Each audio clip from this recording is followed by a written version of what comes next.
आज की कहानी है सबसे बड़ा पुण्य। एक राजा बहुत बड़ा प्रजापालक था।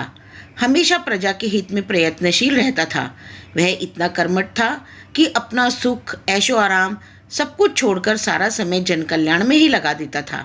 यहाँ तक कि जो मोक्ष का साधन अर्थात भगवत भजन, उसके लिए भी वह समय नहीं निकाल पाता था। एक सुबह राजा वन की तरफ भ्रमण करने के लिए जा रहा था कि उसे एक देव के दर्शन हुए।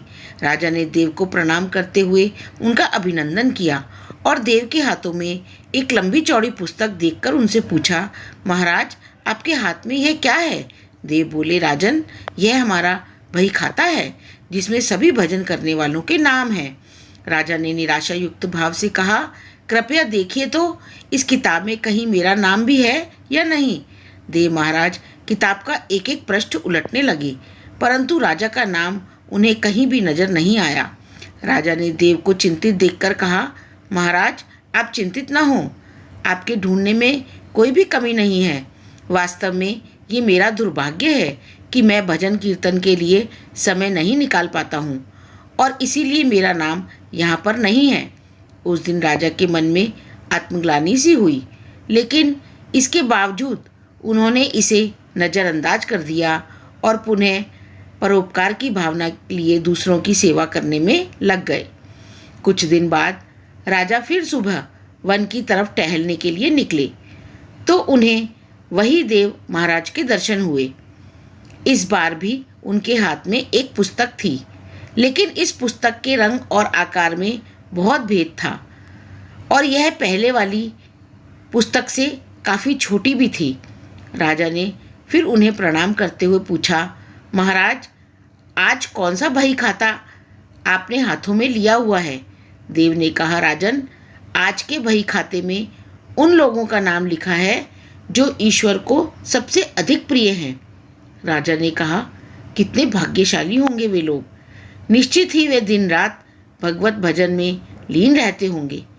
क्या इस पुस्तक में कोई मेरे राज्य का भी नागरिक है? देव महाराज ने बही खाता खोला और ये क्या, पहले पन्ने पर पहला नाम राजा का ही था। राजा ने आश्चर्यचकित होकर पूछा, महाराज, मेरा नाम इसमें कैसे लिखा हुआ है? मैं तो मंदिर भी कभी कभार ही जाता हूँ। देव ने कहा, राजन, इसमें आश्चर्य की क्या बात है?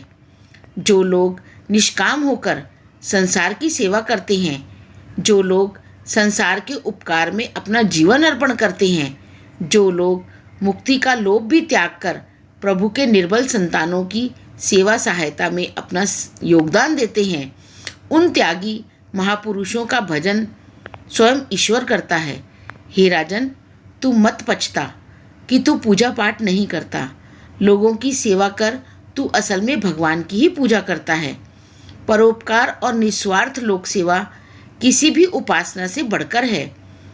देव ने वेदों का उदाहरण देते हुए कहा, कुर्वन्ने वेह कर्माणि जिजी विशेक्षणम समा एवांतवा नमो नान्या तो अस्ति व कर्म लिप्यते नरे। अर्थात कर्म करते हुए 100 वर्ष जीने की इच्छा करो तो कर्म बंधन में लिप्त हो जाओगे। राजन, भगवान दीन दयालु हैं, उन्हें खुशामद नहीं भाती बल्कि आचरण भाता है। सच्ची भक्ति तो यही है कि परोपकार करो, दीन दुखियों का हित साधन करो। अनाथ, विधवा, किसान व निर्धन आज अत्याचारियों से सताए जाते हैं, इनकी यथाशक्ति सहायता और सेवा करो, और यही परम भक्ति है।